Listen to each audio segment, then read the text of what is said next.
When it originally opened in 1982, Epcot Center was built around a thesis statement. The world of today is amazing, and the world of tomorrow will be even better. During my first visit around 15 years later, Horizon still depicted a future of pre-Bioshock undersea civilization and casual space travel, and Innoventions was filled with Nights into Dreams on the Sega Saturn and electric cars that would be dominating US roadways any minute now. It was an extremely transitional moment between the Epcot that was dedicated to an inspirational vision of the future and the much worse version that is still being paved over today with a nearly limitless lineup of shallow intellectual property. Despite the disaffected malaise that kicked off the early 90s, there was still plenty of optimism to go around as computers and the internet became mainstream.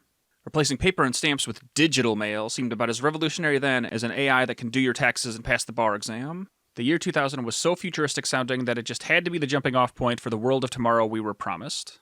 Instead, America spent the next decade transitioning into a flop era of its own, defined by 9/11, endless unnecessary war, and the greatest economic disaster in US history. The 2020s to date have felt a lot like the 2000s, in that they've also been dominated by tragedy, negligence, zealotry, and brutal unnecessary violence.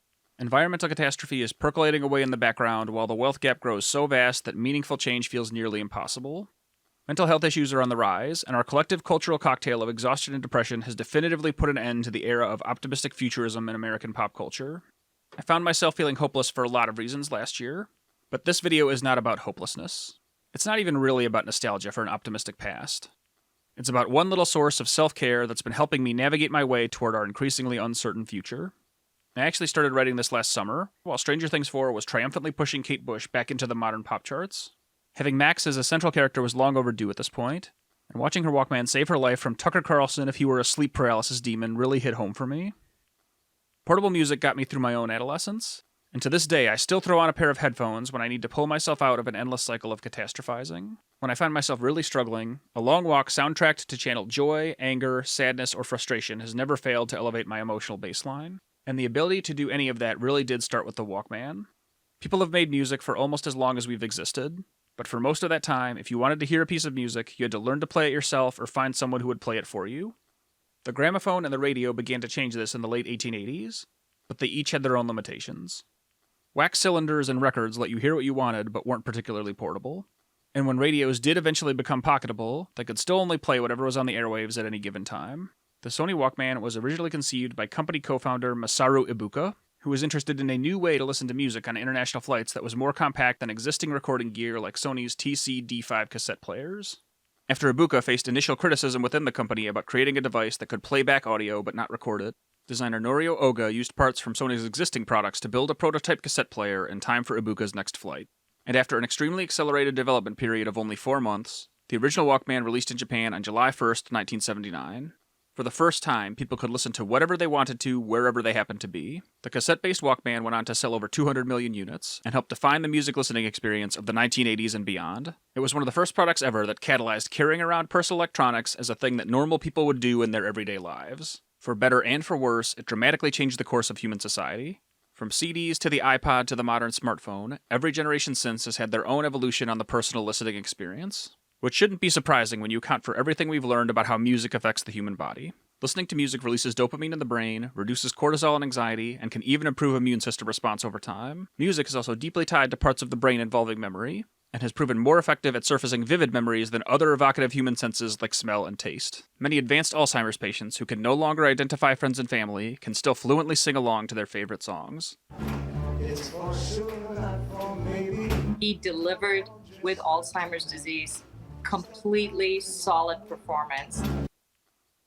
Similar to Stranger Things 4, Guardians of the Galaxy also uses portable music players to highlight how music is strongly tied to emotion and memory.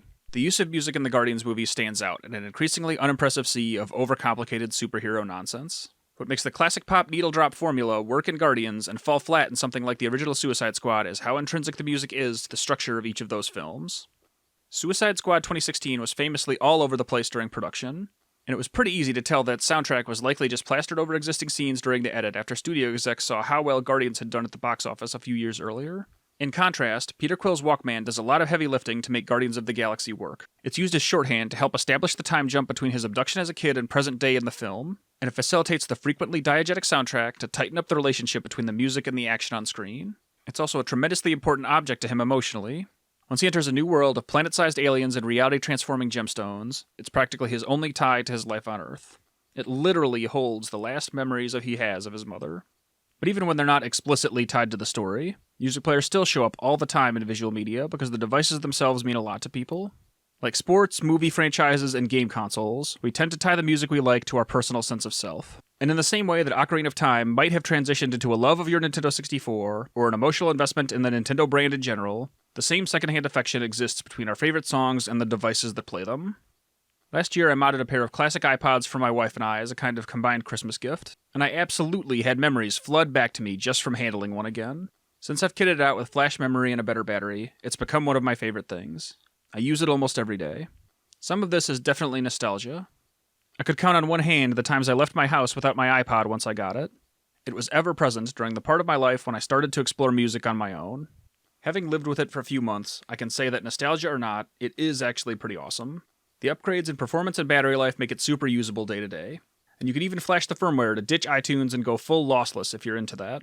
Plus, there's an innate sense of pride in taking something old and busted and making it feel new again. Listening to music without draining my phone is awesome. It even has a goddamn headphone jack, which saves me from buying overpriced disposable earbuds and saves the world from additional unnecessary e-waste. It was also made before everything inside our devices was soldered to the board or stubbornly glued down to save money. It's modular enough that pretty much every piece of it can be repaired with some basic knowledge and a little effort. If I keep spare parts around, it should still be working fine by the time the batteries die in your 10th pair of AirPods. Granted, you have to build a catalog to put on it in the first place, but there's upside to that too. Even getting music to put on the thing has been a nice change of pace. It's a good excuse to get out of the house, and it's brought back some of the communal aspect of enjoying music. My wife and I have been making semi-regular trips to local record stores and libraries, snagging all kinds of stuff for free or on the cheap. I had completely forgotten that old mixtape mentality of putting together just the right set of songs to share with someone you care about. It's been a total blast having this fun new thing to do together.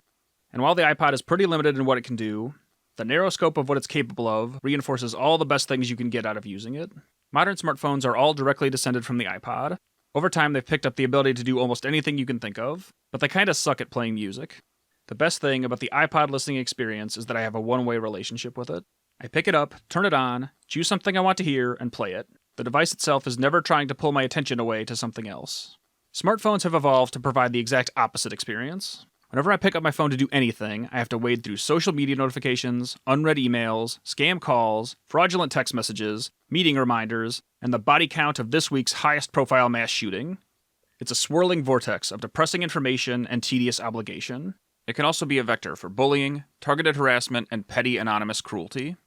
Mental health has been historically bad for kids recently too, and being perpetually accessible online has only made things worse. As someone whose first phone looked like this, I can even fathom being online to the degree kids are today from the age of 0. Music helped me through some of the hardest parts of growing up. It was a welcome distraction when I just needed space to feel something without pressure to actively do anything else. But now that your music player is also your window into every other damn thing that's going on in your life, pulling up a song on your phone is never more than 1 degree of separation away from the worst thing you're going through at any given moment. Since switching back to the iPod, I found a lot of comfort in being able to get lost in music again without the anxiety of constantly being online. The iPhone is more functional in every way than the iPod, but the monkey's paw of being constantly connected has very noticeably shown its downsides. With my experience over the last few months, I really do think we've lost something now that dedicated music players are mostly dead. Sony has continued the Walkman brand to this day, ranging from phones to dedicated music players, releasing as recently as this year. They seem like they're on the expensive side of fine, but you can find audiophile tier devices with even crazier markups if you've got way more money than you know what to do with. Another glimmer of hope for a return to more mindful listening experiences is the vinyl resurgence. Vinyl sales have been slowly on the rise for a while, even surpassing CDs again by volume in physical music sales. That's only a tiny segment of the music market, but it's still pretty amazing that playing records on a turntable has started to become mainstream again. Last year, the Guardians of the Galaxy moved into Horizon's old neighborhood at Epcot. Later that same week, Apple finally killed the iPod for good. The Epcot of the 80s was just a slightly more grounded version of the rose-tinted unreality that Disney's known for. But there are meaningful differences in intent and execution from the way things are built there today. Those old attractions were built to inspire as well as entertain. A ride built inside a giant orb at the center of your theme park is literally amazing. Putting a roller coaster in a prominently visible box and filling it with huge video screens is a minimally viable product. The imagined future of Horizons was driven by curiosity and exploration. The world we have instead is fueled almost exclusively by maximizing profit above all else. Cosmic Rewind might be a fun ride, but it substitutes the thoughtfulness of its source material and the artistry of older attractions with cost-effective vertical integration. We live in a world where ownership is being intentionally eroded. Video games, music, and movies are now services that can be revoked at any time for any reason. When corporations can buy your neighborhood out from under you and turn entire generations into perpetual renters, the last bastions of actual ownership are well worth preserving. Vinyl records are real physical objects, they're actually yours, and with a similar combination of nostalgia and utility, this freshly updated iPod is mine. And who knows what the future holds? Maybe CDs and quality affordable music players are due for a resurgence as well. Maybe Apple will pull an NES Classic someday and release another retro iPod. It can be like a consolation prize for millennials while the remaining boomers suck up the last few dollars of Social Security. Owning your own music just feels right. And whether it's a record, a CD, an iPod, or an old Walkman, being able to physically carry around your favorite songs makes the whole emotional experience more real. I still can't stress enough how important it is to take care of yourself, especially in times as tumultuous as the ones we're living through now. Being able to summon the soundscape you want when you need it won't fix everything, but you might be surprised what a little positive feedback can do for your mental well-being. And whether you need to power through a long workout, get through a hard day on the job, or push through an extremely difficult emotional moment, having the right playlist on deck can be one of the safest and most easily accessible tools you can use to make the struggles of everyday life a little bit more bearable. If only could, I'd make a deal with God, and I'd get him to swap our places. Be running up that road, be running up that hill, be running up that building. See if only could. I had finished most of the script before Guardians 3 came out, but I was pleasantly surprised that it was actually pretty good. It's one of the last Marvel things I've actually enjoyed, and it wraps up cleanly enough for me that I think it might be my personal off-ramp for checking out of the MCU completely. I'm going to try to get the next video out sooner rather than later, which for me means in the next few months, but that's still better than once or twice a year. If you've got a favorite musical or theme park related memory, I'd love to hear about it in the comments. Bonus points if it's a musical memory at a theme park. Thanks again, hit the like button if you're so inclined, and I'll hopefully be back with something new soon.